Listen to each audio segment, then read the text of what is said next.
वेद व्यास जी महाराज ने भागवत जी की रचना की और विचार किया कि घर घर में जन जन तक कैसे पहुंचाऊं। तब अपने पुत्र सुखदेव का स्मरण आया, जो जन्म लेते ही वन में चले गए थे। उन श्री शुकाचार्य जी को बुला करके वेद व्यास जी महाराज ने ये भागवत जी का सार उन्हें बताया। पहले हम विस्तार से बता चुके हैं कई बार कि सुखदेव जी कहां थे, कैसे आए, आदि आदि। और अब यहां से महाभारत का प्रसंग प्रारंभ होता है। यदा मृधे कौरव संजयानाम वीरेस्वथो वीर गतिम गतेषु ब्रकोदरा विग्ध गदा विमर्श भृगुनुरुदंडे धृतराष्ट्र पुत्रे की कथा क्यों सुनाई गई? बोले सुखदेव जी को जब वेद व्यास जी ने भागवत का सार दिया तो उन्हीं सुखदेव जी ने यही भागवत की कथा परीक्षित को सुनाई। तब प्रश्न किया, महाराज जी परीक्षित कौन है? तो परीक्षित की कथा के उदय के लिए महाभारत का थोड़ा अंश सुनाना पड़ेगा और यहां महाभारत का थोड़ा अंश कहा गया। अब मेरे स्थिति ऐसी है कि अभी मुझे गंभीर भाव में जाने का मन हो नहीं रहा है। वृंदावन के भाव ऐसे चल रहे हैं मन में और यहां गंभीर भाव की अब कथा है। और उसके पीछे कारण ये है कि अभी हम पिछले 7 दिन इतना वृंदावन का रस बोल करके आए हैं, लीलाएं बोल के आए हैं कि उसमें अचानक प्रवेश करने में मैं बच रहा हूं, इसलिए बार बार घूम के वृंदावन की कोई बात बोल रहा हूं। लेकिन कथा क्रम है, उसको पूरा करना है। महाभारत युद्ध अपने अंत, हम इसमें भी वृंदावन को प्रकट कर देंगे। सुनो, महाभारत का युद्ध अपने अंतिम स्थिति पर चल रहा था। दुर्योधन और भीम के बीच में युद्ध हो रहा था। तभी ठाकुर जी की आज्ञा से भीम ने दुर्योधन की जंघा पर प्रहार किया और जंघा टूट गई दुर्योधन की। महाभारत का युद्ध पांडव जीत गए। लेकिन दुर्योधन मरा नहीं है, अभी जांग टूटी थी उसकी, खड़े रहने लायक नहीं बचा था। बदले की भावना उसके चित्त में प्रकट होने लगी और मन में विचार करने लगा कि मैं युद्ध में तो नहीं मार पाया, लेकिन मरते मरते पांडवों के साथ ऐसा तो कुछ कर जाऊं कि ये भी राज्य गद्दी पर ना बैठ पाए। बंधुओं, एक बात हमारी बहुत ध्यान से सुनो, इधर देखो सब लोग। इस प्रकार की भावना यदि कभी मन में आती है बैठे बैठे, लेटे लेटे, कि मुझे नहीं मिला तो उसको भी नहीं मिलना चाहिए। आप ये समझ लीजिए कि आप उस वक्त बिल्कुल एंड पॉइंट पर हो। स्वभाव, मधुरता सब खत्म हो चुकी है आपके अंदर, तभी ये भाव प्रकट हुआ है। आप सब अपने आप को भली भांति जानते हैं। हम आपको चेतावनी दे रहे हैं, कभी भी ऐसी भावना अगर चित्त में आ जाती हो, मैं नहीं बैठ पाया या मुझे नहीं प्राप्त हुआ, मैं नहीं हासिल कर पाया, तो उसको भी नहीं होना चाहिए। देखो, मजाक के रूप में हो तो अच्छा है, उसमें कोई दिक्कत नहीं। जैसे बैठ जाओ भैया, लाला बैठन दो सबको, यहां ज्यादा मूवमेंट मत करो, बैठ जाओ लाला, ओ लाला भैया मेरे, हाँ जाओ जाओ बैठ जाओ, आप लोग बैठ जाओ भैया, जैसे जगह मिले सबको। हम क्या बता रहे थे, ध्यान से सुनो।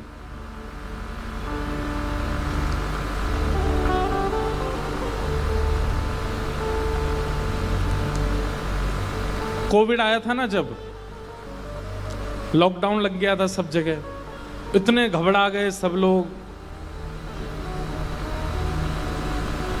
उस समय हमारे कई परिकर के लोग हमारे पास ही रुक गए, वृंदावन में फंस गए बेचारे, कैसे जाएं अपने घर। तो हमारा रोज का नियम था, सुबह उठ करके सब लोग एक दूसरे से गले मिलते थे, जबकि होता था कीप डिस्टेंस। हमारे पिताजी बोले, भाई तुम लोग क्या करते हो, रोज सब लोग गले क्यों मिलते हो? मैंने कहा अकेले हॉस्पिटल गए तो मन कैसे लगेगा, सब जाएंगे। अगर कुछ हो जाए तो सब जाने चाहिए। अगर इस प्रकार की भावना से होता है कि भाई मुझे अगर पीड़ा हुई तो मैं अकेला क्यों भोगूं, तू भी भोग, मित्रता में, प्रेम में या ऐसे मजाक में अगर ये भाव आते तो उसमें दोष नहीं है। लेकिन कहीं ना कहीं ईर्ष्या भाव से चिंतन ऐसा बनता है कि मेरा नहीं तो किसी का नहीं। पाप का प्रारंभ उसी समय हो जाएगा। अगर उस समय आपने उस भाव को नहीं रोका, नहीं नष्ट किया, तो आप राक्षस की साक्षात प्रतिमूर्ति बन जाओगे। दुर्योधन के अंदर सारे अवगुण आ चुके हैं, लेकिन आज जो अवगुण प्रकट हुआ है इसने दुर्योधन का सर्वनाश कर दिया। आज तक दुर्योधन ने बहुत सारे पाप किए, लेकिन फिर भी उसके इतने पुण्य तो थे कि श्री कृष्ण को रोज देखता था। वो रोज सामने अर्जुन के रथ पर साक्षात श्री कृष्ण उसको दिखते थे। इतने पुण्य तो थे, जबकि उसके अंदर बहुत दोष हैं, उसके अंदर बहुत अवगुण हैं, लेकिन फिर भी श्री कृष्ण का दर्शन रोज होता था। लेकिन आज उसके अंदर जो भाव प्रकट हुआ क्या, कि अगर हस्तिनापुर की गद्दी पर मैं नहीं बैठ पाया तो ये पांडव भी नहीं बैठने चाहिए, इनको सोते हुए मार दो। इस स्थिति के बाद तो कृष्ण का दर्शन सुलभ भी नहीं हुआ दुर्योधन को। मतलब ये महापाप की स्थिति है, मेरा नहीं तो किसी का नहीं। और ये स्वभाव कई बार युवाओं में आ जाता है। भले ही वो लोग इसके लिए प्रयास नहीं करते कि मैं ऐसा कुछ करूं कि उसको ना मिले, लेकिन सोचते रहते हैं मन में, हे भगवान मुझे तो नहीं, इसको भी नहीं मिले, इसको भी नहीं मिले, इसको भी नहीं मिले, इसका भी ना हो। ये महापाप की स्थिति है।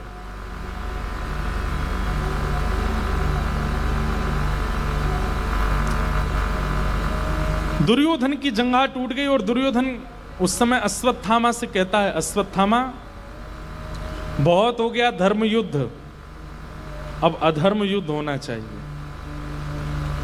और वो कैसे होगा? बोले रणभूमि में नहीं मार पाए हम 500 पांडवों को, लेकिन सोते हुए 500 पांडवों को मार सकते हैं। हस्तिनापुर की गद्दी पर अगर हम नहीं बैठे तो ये भी नहीं बैठ पाएंगे, हम इनको भी लायक नहीं छोड़ेंगे, जाओ सोते हुओं को मार दो। और अश्वत्थामा ने भेज दिया। इसे कहते हैं अपने दुख से कम दुखी हैं, दूसरे के सुख से ज्यादा दुखी हैं, वो प्रसन्न क्यों है? अश्वत्थामा अर्धरात्रि में गया, लेकिन ठाकुर जी पांडवों को लेकर के कहीं और चले गए। सोते हुए द्रौपदी के 5 पुत्रों को मार दिया। अब देखो इससे क्या समझ में आया कि ऐसे विचारधारा से क्रिया करने वाले से पाप नहीं फिर महापाप होता है। निर्दोष द्रौपदी के 5 छोटे बालक मार दिए अश्वत्थामा ने, महापाप किया, बाल हत्यारा हो गया वो।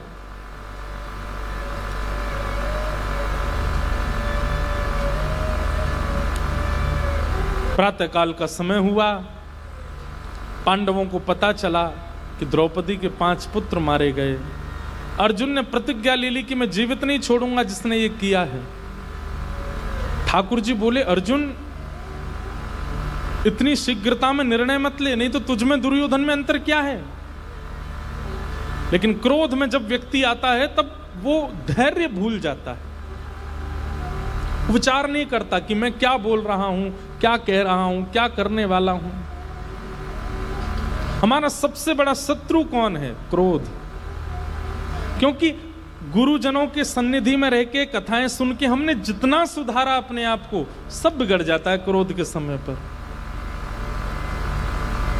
आप इसको ऐसा ही मानो, ट्यूशन भी पढ़ा था, स्कूल भी गए थे, एक्स्ट्रा क्लासेस भी ज्वाइन की थी, पर एग्जामिनेशन पेपर आती सब भूल गए। क्रोध क्या है और क्रोध की स्थिति क्या है? ये कथाएं सुनने का, कीर्तन करने का, नाम जप करने का, तिलक लगाने का, कंठी मालाएं पहनने का, एकादशी व्रत करने का, इन सब की परीक्षा है। वो स्थिति ऐसी जानबूझ के बनवाते हैं ठाकुर जी की आपको क्रोध आए और आप कोई गलत निर्णय लो, ताकि आपको पता चले कि आपके द्वारा किए गए क्रियाएं कितनी फलीभूत हुई हैं। इसलिए क्रोध में अपने आप को संभाल लिया कीजिए। क्रोध आना बुरी बात नहीं है, सबको आता है, हमें भी आता है। पर क्रोध में एक चीज हमने पिछले 9 साल में कथा करते करते एक चीज हमने सीख ली, क्रोध में मौन हो जाना। जब क्रोध आता है तो मौन हो जाना। और क्रोध में दूसरी चीज होती है स्वीकार कर लेना, जो है ठीक है, विवाद ना करना। और बाकी परिस्थिति के अनुसार होता है। लेकिन सबसे बड़ा एक गुण भागवत जी की कृपा से आया, इतने लोगों के बीच में कह रहा हूं कहीं ये चला ना जाए, क्योंकि शास्त्र आज्ञा करते हैं भीड़ में गुण का वर्णन करने से गुण घटता है और भीड़ में दोष का वर्णन करने से दोष घटता है। तो कहीं ये गुण चला नहीं जाए, भागवत जी रक्षा करें। लेकिन क्रोध में मौन रहने का मन होता है और ये अच्छा है, बहुत निर्णयों में सहायक होती है ये बात। ठाकुर जी अर्जुन को समझा रहे हैं, अर्जुन क्रोध मत कर, लेकिन अर्जुन ने ठाकुर जी की सुनी नहीं। प्रतिज्ञा ले ली कि मैं जीवित नहीं छोड़ूंगा। और जब पकड़ा गया अश्वत्थामा और हाथ पैर बांध करके प्रस्तुत कर दिया गया सभा में, इसी ने मारा है बालकों को, अर्जुन अपनी तलवार निकाल करके उसका सर धड़ से अलग करना चाहता है। लेकिन तभी कोई बुजुर्ग आज्ञा करता है कि पहले मां की आज्ञा होगी तो ही उसके बालकों के हत्यारे को मारा जा सकता है, पहले द्रौपदी से पूछो। द्रौपदी से पूछा तो द्रौपदी स्पष्ट मना कर देती है। उवाच चास हन्तस्य वंधनानयनं सतिं मुच्यतामेष ब्राह्मणो नितरां गुरु। इसको मत मारो। क्यों ना मारे? तुम्हारे बालकों को मारा इसने। बोले उस दोष को एक तरफ रखते हुए बाकी की चीजें विचार करो। जबकि बंधुओं, मैंने अनुभव करके देखा है कि व्यक्ति जब विपरीत परिस्थिति में आता है ना, वो संभाल ही नहीं पाता अपने विचारों को, अपनी बुद्धि को, अपनी वाणी को, अपने क्रोध को, कुछ भी उसके काबू में नहीं रहता। अरे हमारा कोई अति प्रिय बीमार हो जाता है ना, घबरा जाते हैं हम लोग। उस समय पता चलता है कि आपका सत्संग कितना फला आपको। वो धैर्यता जो आपकी नष्ट हो जाती है ना हृदय की, वो बताता है कि आपकी एकादशी सारी व्यर्थ थी, केवल दिखावा था, कुछ नहीं हो पाया। क्योंकि कई बार ऐसा होता है कि इतने लोग जुड़े हैं, किसी किसी के घर में कोई ना कोई विषम परिस्थिति आती है, वे लोग जब बात करते हैं तो महाराज जी, गिरधर लाल जी ने ऐसा कर दिया, ऐसा कर दिया, हमने क्या बुरा किया उनके साथ, हम इतनी कथाएं आपकी सुनते हैं, हमारे साथ ऐसा क्यों हो रहा है। उस समय तो हम कोई ज्ञान नहीं दे सकते, लेकिन मंच पर हम बोल सकते हैं कि इतना धैर्य आपका टूटना, ये बताता है कि आपका कथा का और एकादशी व्रत आदि नियमों का कोई फल नहीं मिला। ये धैर्य कहां चला गया? द्रौपदी को देखिए, ठाकुर जी क्यों रीझ गए द्रौपदी से। उसके 5 बालक मरे पड़े हैं सामने, और वो द्रौपदी क्या कह रही है? इसको मत मारो। क्यों? हमारे गुरु का बेटा है, और गुरुपुत्र गुरु समान होता है। आत्मा वही जायते पुत्र। अर्जुन, विचार करो, जिन्होंने धनुष उठाना सिखाया, बाण रखना सिखाया, चलाना सिखाया, वो गुरु जिनकी वजह से तुम गांडीव धनुषधारी अर्जुन कहलाते हो, उनका पुत्र है वो, उसको मत मारो। दूसरी बात द्रौपदी कहती है, ये भी किसी मां का बेटा है। और रही बात,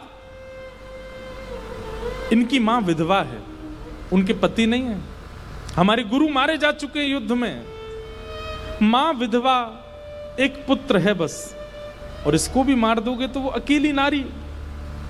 मेरा कष्ट मुझे दिख रहा है, मेरे 5 बालक मरे, पर मुझे संभालने के लिए 5 पति हैं। इनके पुत्र को तुम मार दोगे, इसको मार दोगे, इनकी मां को कौन संभालेगा? उनके पति भी नहीं है और बेटा भी नहीं है। मेरी हाथ जोड़ के प्रार्थना, इसको मत मारो। ठाकुर जी उस समय इतने गदगद हो गए, इतने प्रसन्न हो गए, प्रेमाश्रु, ठाकुर जी के नेत्र लाल पड़ गए और धीमे धीमे अश्रु गिरने लगे ठाकुर जी के नेत्रों से। बोले गीता सुनाई अर्जुन को, लेकिन फली द्रौपदी को है। आज इसका निर्णय देखो। भगवान ने भरी सभा में द्रौपदी को हृदय से लगाया। बंधुओं, अनुकूल परिस्थिति में आप क्या निर्णय लेते हो, क्या खाते हो, क्या पीते हो, कहां बैठते हो, क्या एक प्रकार से ये समझो ये चीटिंग है। बहुत ध्यान से समझिएगा। आप जैसा चाहते हो खा रहे हो, जहां चाहते हो बैठते हो, जहां चाहते हो घूमते हो, जैसे चाहो सोते हो, जिससे चाहो मिलते हो। ये एक प्रकार से मानो कि क्लास टीचर की सिर उस तरफ घूमा हुआ और आप चीटिंग कर करके पूरा क्वेश्चन हल कर रहे हो, लेकिन जैसे क्लास टीचर आपकी ओर देखेगा पेन हिल नहीं पाएगा आगे। जब प्रतिकूल आती हैं परिस्थितियां, तब समझो ठाकुर जी आगे चेयर लगा के बिल्कुल आंख में आंख गाड़ के देख रहे हैं। बोल अब कर, अब क्या करेगा। और उस समय भी यदि कोई व्यक्ति अपने उस जीवन रूपी प्रश्न पत्र का हल करता है, ठाकुर जी उठ करके हृदय से लगा लेते हैं। आज द्रौपदी ने वो करके दिखाया। इस परिस्थिति को भगवान ना करे जीवन में कोई मां अनुभव करे कि उसके संतान उसके नेत्रों के आगे ना रहे। क्या पीड़ा होती है मां को, ये मां जानती है। लेकिन उस परिस्थिति में एक मां अपना धैर्य नहीं खो रही है। ठाकुर जी ने हृदय से लगाया द्रौपदी को, और द्रौपदी को एक नया नाम दे दिया। बोले द्रौपदी, विश्व मुझे कृष्ण कहती है, और कृष्ण कह करके विश्व का कल्याण होता है। तेरा नाम कृष्णा, अगर कोई कृष्णा भी कहेगा तो उसका भी कल्याण हो जाएगा। आज तेरी परिस्थिति देख करके मैंने अनुभव किया, कृष्णा नाम द्रौपदी का। निरीक्ष कृष्णाप कृतम गुरु सुतम बामस्व भावा कृपया नाम च। कृष्णा नाम है द्रौपदी का। भगवान को बहुत प्रिय है द्रौपदी। ये वही द्रौपदी है जिसको भीष्म पितामह के दर्शन कराने ठाकुर जी ले जाते हैं, तो चलने में थोड़ी धीमे चल रही थी। क्यों? जूतियां पहनी है उसने। ठाकुर जी कहते हैं रुक यहीं पर, नीचे पैर ऊपर कर अपने। द्रौपदी कहती नहीं नहीं नहीं, आप परमात्मा हो। भगवान बोले चुपचाप खड़ी हो जा, चल। उसकी जूतियां उतारते हैं और अपनी ऐसे बगल में दबा लेते हैं और कहते हैं अब जल्दी जल्दी चल, भीष्म पितामह के पास जाना आशीर्वाद लेने।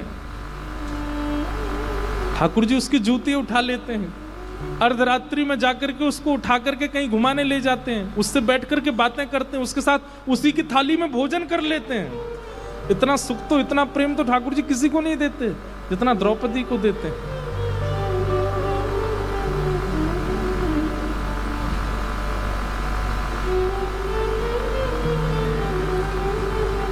जब बालक समतल भूमि पर चलना सीख जाता है ना, तो मां उसको फिर सीढ़ियों पे लेके जाती है, अब इस पे चढ़ के दिखा। और जब उस पे भी चढ़ जाता है तो मां बड़ी प्रसन्न हो जाती है। ठीक वैसे ही ठाकुर जी को जब पता चल जाता है अब ये अनुकूल परिस्थिति सह लेता है, तो फिर प्रतिकूलता देते हैं।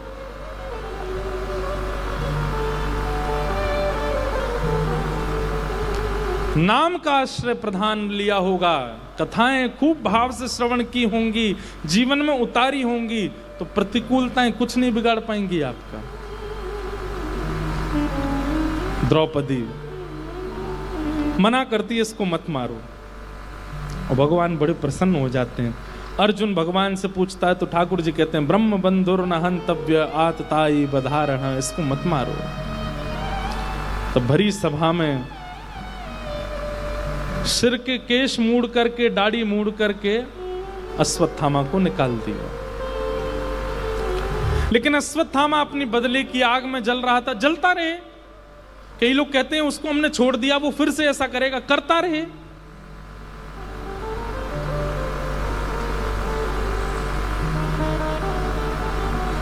अश्वत्थामा ने किया। मुक्त होने के बाद भी अश्वत्थामा गया और मन में विचार करने लगा ऐसा क्या करूं कि पांडवों का सर्वनाश हो जाए। 5 बालक तो मैंने मार दिए, कोई बचा इनके यहां?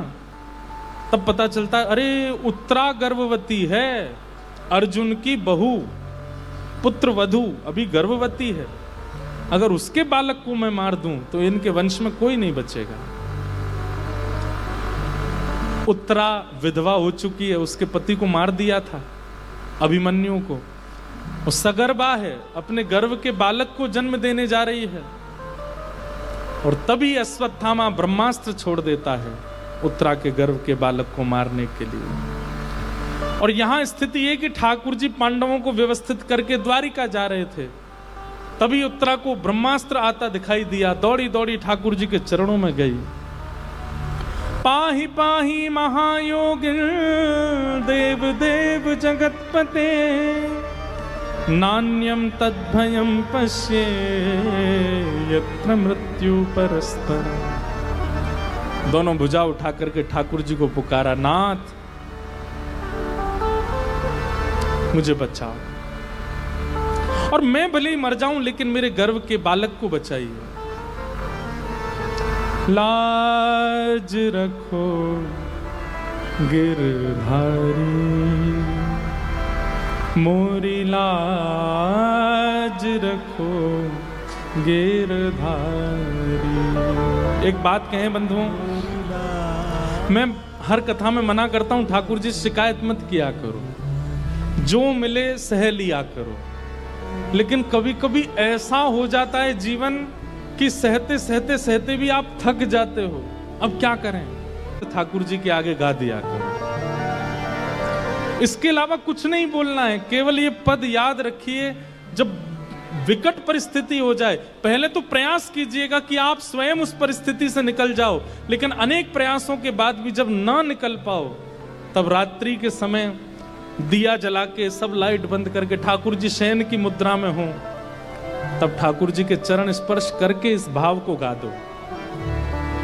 जैसी लाज राखी अर्जुन की, जैसी लाज राखी अर्जुन की, जैसी लाज राखी अर्जुन की, जैसी लाज राखी अर्जुन की।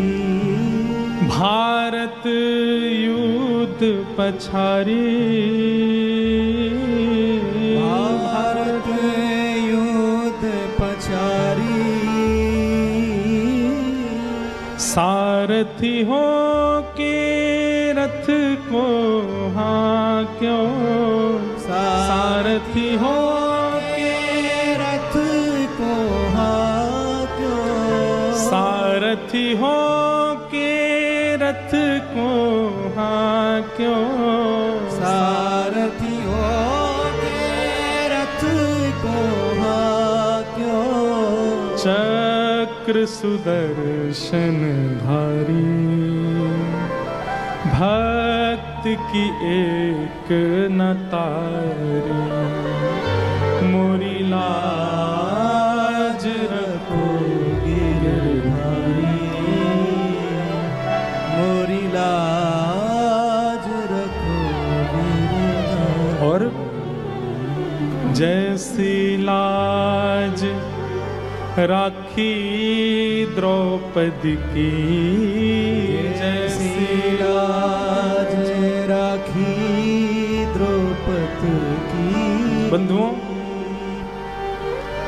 द्रौपदी की स्थिति भरी सभा में निर्वस्त्र हो रही है, 5 पति हार गए हैं, भीष्म पितामह कृपाचार्य ये सब नीची नजर करके बैठे हैं, और दुशासन खींचता जा रहा है द्रौपदी के वस्त्रों को। उस समय द्रौपदी रजस्वला अवस्था में है, उस समय द्रौपदी स्पर्श के योग्य भी नहीं है,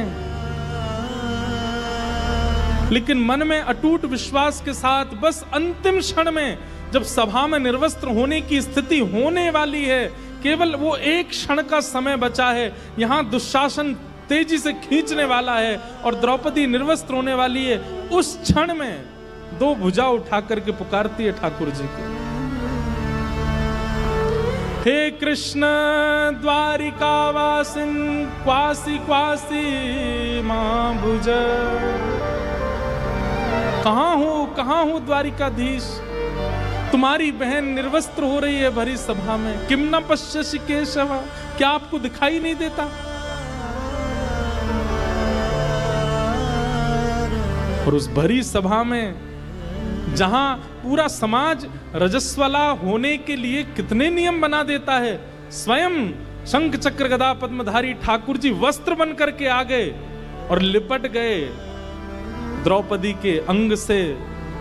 दुशासन की भुजा थकित भई वसन रूप भय श्याम। निर्वस्त्र नहीं होने दिया द्रौपदी को।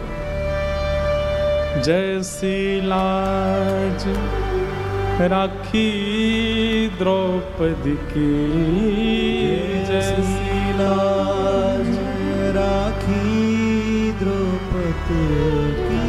होन ना दीनी उघारी,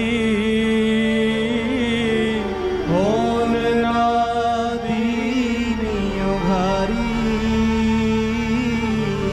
खेचत खेचत दो भुजहारे, खेचत खेचत दो भुजहारे।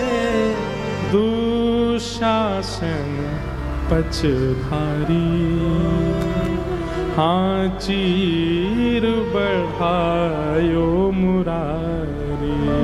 मेरी लाज रखो गिरधारी, मोरी लाज। और अंतिम पंक्ति बड़ी अद्भुत है इस पद की। सूरदास की लाज रखो प्रभु, सूरदास की लाज रखो प्रभु। सूरदास की लाज रखो प्रभु, सूरदास की लाज रखो। अब को है रखवारी, अब को है रखवारी। अभी तक तो ठाकुर जी से प्रार्थना कर रहे थे, अर्जुन का नाम लेकर के, द्रौपदी का नाम लेकर के ठाकुर जी से प्रार्थना कर रहे थे। लेकिन अब भी जब ठाकुर जी नहीं आए तो सूरदास जी पूरा पद गाते गाते अंत में अपनी प्रार्थना की स्थिति बदल देते हैं। और अभी तक ठाकुर जी से प्रार्थना करते करते सूरदास जी मन में विचार करते हैं, अरे मैं किससे प्रार्थना कर रहा हूं? अरे मैं ब्रज वृंदावन में बैठा हूं, यमुना के तट पर बैठा हूं, यहां ठाकुर जी थोड़ी आएंगे रक्षा करने के लिए। तब क्या गाते हैं? राधे राधे सुमिरन प्यारे, राधे राधे सुमिरन प्यारे। श्री राधे राधे सुमिरन प्यारे, राधे राधे सुमिरन प्यारे। श्री वृषभानु दुलारी, मैं शरण में आयो तिहारी। श्री वृषभानु दुलारी, और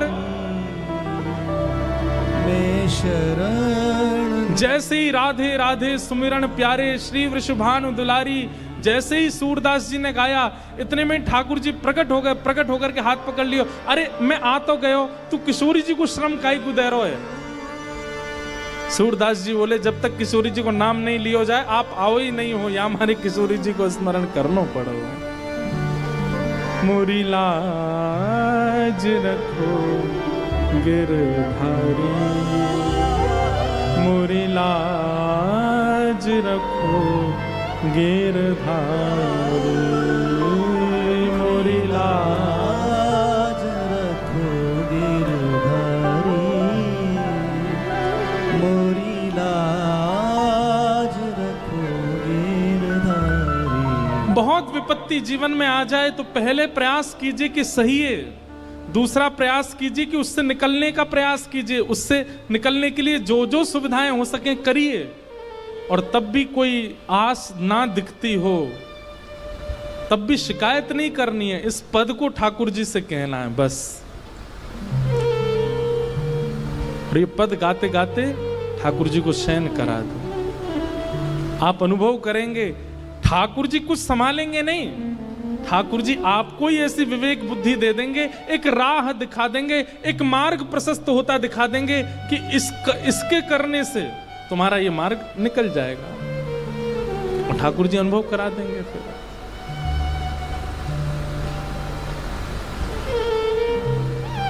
आज उत्तरा के गर्भ के बालक को मारने के लिए ब्रह्मास्त्र छोड़ दिया और दौड़ी दौड़ी गई ठाकुर जी के पास। दोनों भुजा उठा करके कहा, हे जगन्नाथ, हे जगत स्वामी, मैं भले ही मर जाऊं लेकिन मेरे गर्भ का बालक ना मरे। मेरे पति को चक्रव्यूह में पहले ही मार दिया। बिना पति के जन्म देना बालक को मेरे लिए दुष्कर है, लेकिन मैं फिर भी इस बालक को जन्म देना चाहती हूं और चाहती हूं ये आपका भक्त हो। मैं मर जाऊं लेकिन ये बालक जीवित रहे, कैसे भी करके इस ब्रह्मास्त्र को 9 मास के लिए रोक दीजिए बस। और उसमें भी ये बालक आपका भक्त हो, इसमें अभिमन्यु की छाया है। ये सब शब्द सुनकर के ठाकुर जी का हृदय करुणता से भर गया और भगवान अपनी चक्रा नाम की गदा को लेकर के उत्तरा के गर्भ में प्रवेश कर गए। इतनी द्रुत गति से घुमाया, उस बालक की रक्षा हो गई और ब्रह्मास्त्र आकाश में ही नष्ट हो गया। बंधुओं, एक बात आपको कहें,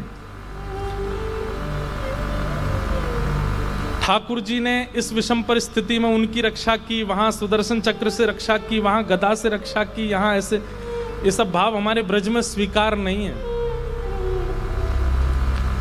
हमारे ब्रज की पद्धति अलग है। हमारे ब्रज में तो सह लेंगे लेकिन ठाकुर जी से नहीं कहेंगे, ये बात प्रधान है। हमारे ब्रज में आप किसी भी आश्रम में जाओ, वहां पर भंडारा क्यों कराते हैं बताओ? वृंदावन में किसी भी आश्रम में प्रसादी मिल जाएगी आपको, उसके पीछे कारण क्या है? बोले तुम खा लो, झिक्के पी लो, पेट भर लो, ठाकुर जी से कुछ मत कहना, हम तुम्हें सब खिला पिला के बढ़िया तंदुरुस्त कर देंगे। तुम कहो तो शरबत पियो, वृंदावन में शरबत मिल रहे होंगे अभी, खूब सुंदर सुंदर ठंडाई बट रही होंगी जगह जगह, खाओ पियो आनंद करो, ठाकुर जी से कुछ मत कहना। इसलिए वृंदावन में ये भाव है, इसीलिए खिलाते पिलाते हैं, सब आनंद कराते हैं, ठाकुर जी से कुछ मत कहो। उन लीला बिहारी हैं वृंदावन, उनको बिहार करने दो। शिकायत करनी है जगन्नाथपुरी चले जाओ, द्वारिका चले जाओ, बद्रीनाथ चले जाओ, कहीं और जाओ, वृंदावन में शिकायत करने मत आओ। यहां ठाकुर जी बिहार कर रहे हैं। पुलिस वाले के घर पर जाके FIR थोड़ी लिखवाते हो, क्या स्टेशन मिलना, ये घर है। ऐसी ठाकुर जी कहते हैं, जे घर है भैया, यहाँ पे शिकायत लिखवावे मत आ, शिकायत करनी और जगह बैठो मैं, वहां चलो जा। वृंदावन तो केवल प्रेम में छकने के लिए आओ, वृंदावन तो केवल भाव के लिए आओ।